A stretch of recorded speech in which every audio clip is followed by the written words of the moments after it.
saya Galuh Ajin Kirana. Selamat datang di Perbata. Berkelana bareng kita. Senang bisa menemani Anda kembali. Betul sekali, Galuh. Kali ini kita akan mengajak Anda berkelana di salah satu museum terbesar di Asia Tenggara, yaitu Museum Nasional Indonesia di Jakarta. Museum yang berdiri sejak abad ke-18 ini mempunyai 160.000 koleksi, mulai dari arca, prasasti hingga betna etnografi. Ingin tahu apa saja yang dalamnya? Langsung saja kita ikuti reporter kita, yaitu Ellen dan Tiara yang sudah berada di lokasi. Ellen dan Tiara, bagaimana suasana di sana? Baik, terima kasih Kel dan Zulfa. Selamat siang, saya Iglan dan saya Tiara. Selamat datang di Perbata. Berkelana bareng kita. Nah, Sobat Kelana, sekarang kita sudah ada di depan Museum Nasional dan juga disebut dengan Museum Gajah.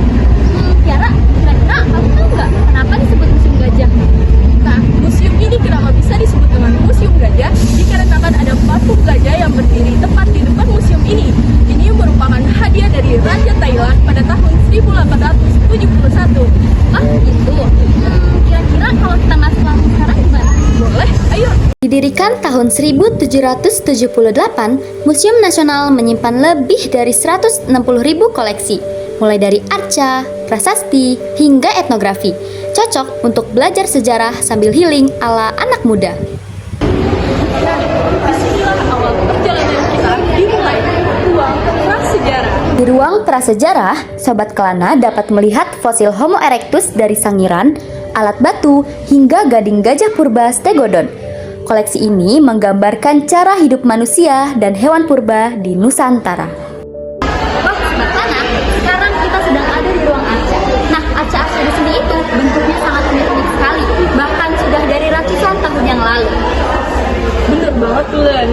Tahu gak sih, rata-rata arka-arka di sini merupakan peninggalan dari Hindu-Buddha dari abad ke-8 sampai abad ke-15. Sobat Kelana, arca-arca di Nusantara menjadi saksi perkembangan agama, budaya, dan peradaban yang berakar dari India, lalu berkembang dengan ciri khas Indonesia.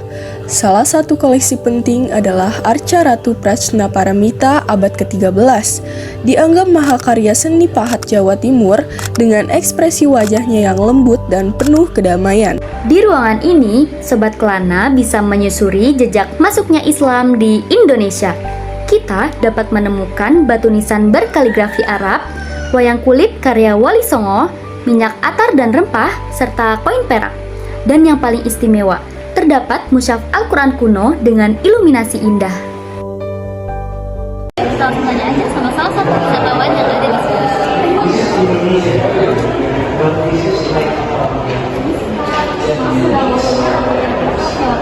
Iya, kali ini mau wawancara. Sebelumnya saya bersama kakak siapa? Saya Ariska.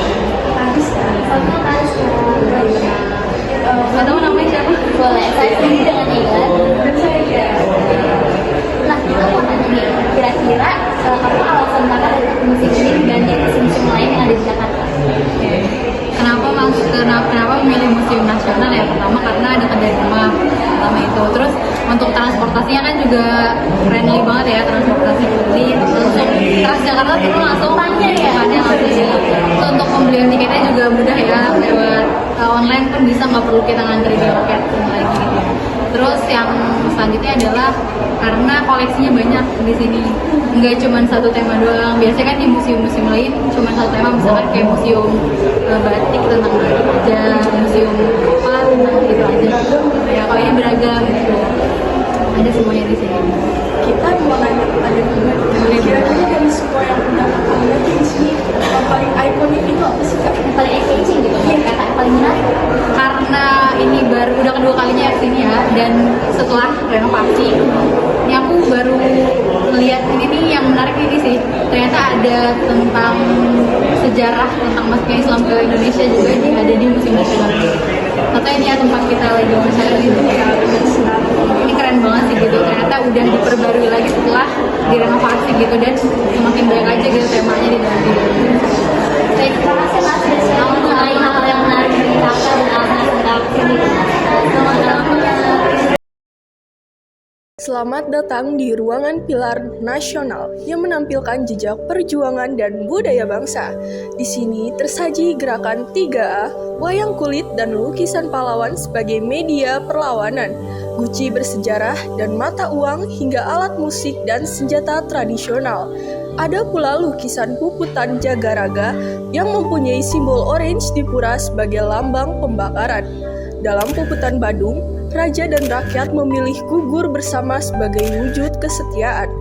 Lukisan lainnya menampilkan kehidupan sehari-hari, termasuk budaya menutup lutut yang dulu dianggap sebagai aurat. Selain koleksi yang begitu beragam, Museum Nasional menyediakan berbagai fasilitas penunjang, seperti kafetaria untuk beristirahat dan menikmati makanan, membeli cenderamata khas museum di toko souvenir, toilet yang bersih dan terawat, serta ruang ibadah yang nyaman. Sobat Kelana, mungkin kalian tahu bahwa pada tahun 2023, Museum Nasional ini sempat mengalami insiden kebakaran besar. Benar banget tuh Len. Namun dari musibah itu, museum ini malah bangkit kembali menjadi wajah baru, yaitu koleksinya lebih tertata menjadi lebih rapi dan juga fasilitasnya yang makin lengkap. Jadi bisa dibilang Museum Nasional ini bukan hanya menyimpan sejarah, tapi juga menunjukkan semangat dan juga terus berdiri hingga melayani masyarakat. Betul banget, dan itulah yang menjadi perjalanan kali ini menjadi lebih berkesan dan seru. Terima kasih Sobat Berkelana sudah menemani kami berkelana di Museum Nasional. Sampai jumpa di episode selanjutnya hanya di Berbata, berkelana bareng kita. Terima kasih kepada Anda Berkelana. berita hari ini. Terima kasih sudah bersama kami dari awal hingga akhir. Semoga berita yang kami berikan dapat memberikan manfaat dan semangat baru bagi kita semua. Saya Golo Jungkira. Saya Mustafa. Kami pamit undur diri. Sampai jumpa.